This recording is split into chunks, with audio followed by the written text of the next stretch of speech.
पूरी दुनिया में ऊर्जा सप्लाई को लेकर छाई निराशा के संकट के बादल छंटने की संभावनाओं के बीच एक बड़ी खबर यह आई कि इस वक्त जो स्थिति स्ट्रेट ऑफ हॉर्मुज पर बनी हुई है, आगे आने वाले वक्त में भी अगर यही स्थिति बनी रही तो समस्या का समाधान समझिए। लेकिन जिस तरह से डोनाल्ड ट्रंप ईरान के प्रति बयानबाजी करते हैं और जो रवैया अब तक उन्होंने अपनाया हुआ है, ज़्यादा दिन तक ये चलेगा इसकी संभावनाएं कम नजर आती हैं। हम उम्मीद करते हैं कि ये ऐसे ही बना रहे और जहाज इसी तरह से बाहर निकलते रहें। अब तक तो आप समझ ही गए होंगे कि स्ट्रेट ऑफ हॉर्मुज से आवागमन बहाल हो चुका है। नमस्कार, मैं हूं आशीष त्रिपाठी आपके साथ। और दुनिया के तेल सप्लाई की नस कहे जाने वाले स्ट्रेट ऑफ हॉर्मुज में बीते 24 घंटों में हलचल बढ़ती दिखाई दी। जहाजों की आवाजाही फिर से तेज हुई और दूसरी तरफ अमेरिका ने बीच समंदर में एक ईरानी झंडे वाले तेल टैंकर को रोककर उसका रास्ता बदलवा दिया। यानी एक तरफ रास्ता खुलता दिखा तो दूसरी तरफ नाकेबंदी की सख्ती बरकरार रही। सोशल मीडिया पर एक प्रतिक्रियाओं के दौर की अगर बात करें तो यहाँ एक पोस्ट आया जो काफ़ी चर्चा में रहा। दरअसल रॉयटर्स और मरीन ट्रैफिक डेटा के हवाले से भी ये दावा किया गया स्ट्रेट ऑफ हॉर्मुज में कि अचानक जहाज़ों की आवाजाही बढ़ गई है और कई जहाज़ ईरान के ट्रैफिक लेन से गुजरते हुए दिखाई दिए।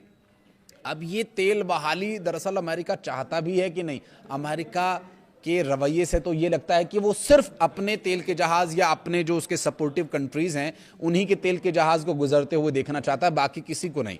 अब अमेरिका तो उन देश के जहाज़ों को रोक नहीं सकता। तो अमेरिका की कूटनीतिक जो छवि अब तक बनी है वो कुछ इस तरह से है कि वो चाहता है कि ईरान दुनिया के नज़र में ये देश आंख का कांटा बन जाए और वो बन जाए उस कांटे को निकालने वाले वैद्य। ऐसा भला होने वाला नहीं है। अमेरिका ये चाहता है कि जितने जहाज रुकें तो उन्हें यह प्रदर्शित किया जाए कि ये ईरान ने रोके हैं, और जितने जहाज निकलें उन्हें यह दिखाया जाए कि ये देखो अमेरिका ने ये जहाज निकलवाए हैं। अमेरिका चाहता नहीं है कि और देशों के जो तेल के जहाज हैं उन देशों तक पहुंचे, क्योंकि अगर वो सही समय पर ऊर्जा की सप्लाई होती रही तो अमेरिका को भला कौन पूछेगा। अमेरिका ये चाहता है कि तेल का पूरी दुनिया में नियंत्रण उन्हीं का हो। ये जो स्थिति है, अमेरिका अब खुल करके तो इस बारे में वो कह नहीं सकता। पहले यूरोप की उसने बुराई करी कि यूरोप हमारा साथ नहीं दे रहा हमारे ईरान पर हमले को लेकर के। फिर उसके बाद मिडिल ईस्ट में कई देशों ने उन पर दबाव बनाया। कतर और यूएई की तरफ से भी दबाव बनाया गया कि ईरान पर हमला मत करना, नहीं तो ये हमें बहुत मारेगा। और हमारे साथ बहुत बड़ी समस्या ये है कि हम अभी इस चीज़ के लिए तैयार नहीं हैं। देखिए, ये स्थिति और विस्तृत तरीके से मैं आपको समझाने की कोशिश करूंगा। कुछ एक इन्फॉर्मेशन जो महत्वपूर्ण है पहले मैं वो आपको बताता हूं। ईरान की रेवोल्यूशनरी गार्ड्स नेवी ने बुधवार को कहा कि उसने पिछले 24 घंटों में 26 जहाजों, जिनमें से तेल टैंकर्स, कंटेनर शिप्स और दूसरे कमर्शियल पोर्ट्स शामिल है, तो इस जलमार्ग से गुजरने दिया गया। लेकिन गार्ड्स नेवी ने एक्स पर एक पोस्ट में कहा कि पिछले 24 घंटों में 26 जहाज स्ट्रेट ऑफ हॉर्मुज से गुजरे हैं। यहां ट्रांजिट आईआरजीसी नेवी की सुरक्षा और समन्वय के बाद हुआ। ये ईरान ने 28 फरवरी को अमेरिका और इजराइल के साथ युद्ध शुरू होने के बाद रास्ता बंद कर दिया था। स्ट्रेट ऑफ हॉर्मुज पर पूरी तरह से आवाजाही को रोक दिया था और कड़ी पाबंदियां लगा दी गई थीं। उस दौरान भी कुछ जहाज भेजे गए जिसमें भारत के भी कुछ ऑयल टैंकर्स शामिल रहे। स्ट्रेट ऑफ हॉर्मुज दुनिया के सबसे महत्वपूर्ण एनर्जी चेक पॉइंट्स में गिना जाता है। वैश्विक तेल और लिक्विफाइड नेचुरल गैस की बड़ी खेप इसी सकरे समुद्री मार्ग से होकर गुजरती है जो पर्शियन गल्फ को अंतर्राष्ट्रीय समुद्री मार्गों से जोड़ता है। दक्षिण कोरिया ने इस मामले में बुधवार को कहा कि उसका एक तेल टैंकर सफलतापूर्वक इस हॉर्मुज स्ट्रेट से गुजरा। संघर्ष शुरू होने के बाद ये किसी दक्षिण कोरियाई जहाज का पहला ऐसा ट्रांजिट बताया गया। तो वहीं दूसरी तरफ अमेरिकी मरीन ने बुधवार को एक ईरान झंडे वाले commercial oil tanker MT celestial sea को रोक करके उसका रास्ता बदलवा दिया कि भैया यहां से मत जाइए, आप एक काम कीजिए, यहां से यूटर्न लीजिए और इधर से निकलिए। तो ये रवैया अमेरिका का है। तो अगर आप किसी को बार बार उकसाएंगे तो कितनी देर आपकी मनमानी को झेलेगा? ये अमेरिका को सोचना चाहिए।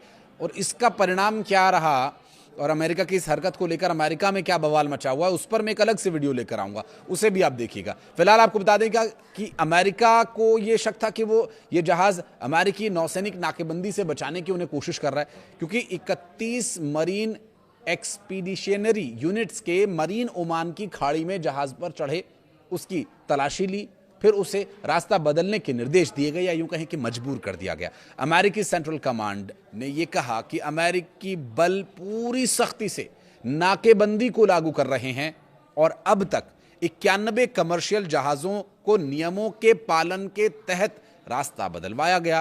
और सेंटकॉम के मुताबिक अमेरिका सैन्य बलों ने 12 अप्रैल से शुरू हुई नौसैनिक नाकेबंदियों के बाद 4 जहाजों को निष्क्रिय भी किया है, यानी ध्वस्त कर दिया, समुद्र में ही उसे समाधि दिला दी।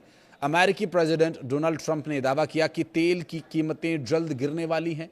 स्ट्रेट ऑफ होर्मुज में फंसे 1600 से ज्यादा तेल से लदे जहाज बहुत जल्द बाहर निकलेंगे। ट्रंप ने कहा कि संकट के बावजूद शेयर बाजार पहले से ज्यादा ऊंचाई पर है, जबकि उन्हें खुद अंदेशा था कि बाजार 20 से 25% तक गिर सकता है। ट्रंप ने ईरान को लेकर सख्त रुख दोहराते हुए कहा कि उनके पास कार्रवाई के अलावा कोई विकल्प नहीं था, क्योंकि तेहरान परमाणु हथियार हासिल करने की ओर बढ़ रहा था।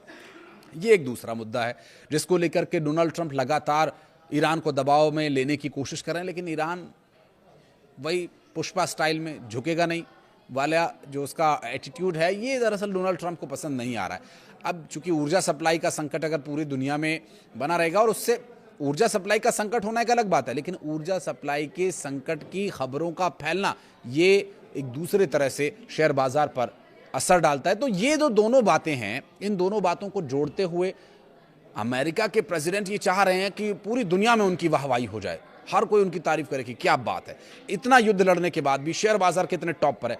तो शेयर बाजार पर पड़ने वाला असर, दरअसल जो न्यूज़ बाहर आती है उसके हिसाब से शेयर बाजार रिफ्लेक्ट होता है, उस पर उसके फ्लक्चुएशन दिखाई देते हैं। और लोग भी जो इन्वेस्ट करते हैं या इन्वेस्टर्स हैं, वो खुद जाकर को तो देखेंगे नहीं कि स्ट्रेट ऑफ होर्मुज में क्या हो रहा है। उनके पास जो न्यूज़ आ रही है, सेंटर से जो खबर उनके पास पहुंच रही है, वो उसी हिसाब से अपने इन्वेस्टमेंट को घटाते या बढ़ाते हैं। तो ये अमेरिका के प्रेसिडेंट की कूटनीति है। अभी वो युद्ध लड़ने की स्थिति में नहीं है। बहुत सारे वो कारण बता रहे हैं कि ये ऐसा हुआ इसलिए हमने हमला नहीं किया।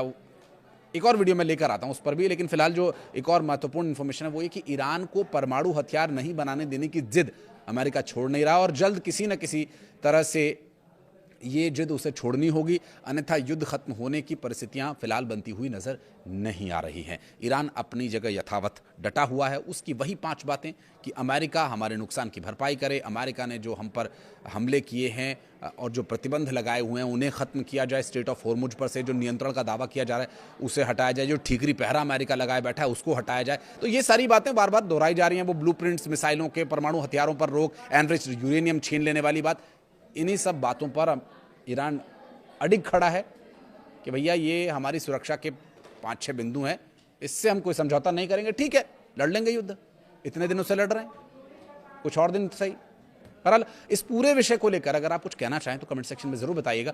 वीडियो को यहां तक देखने के लिए बहुत बहुत धन्यवाद।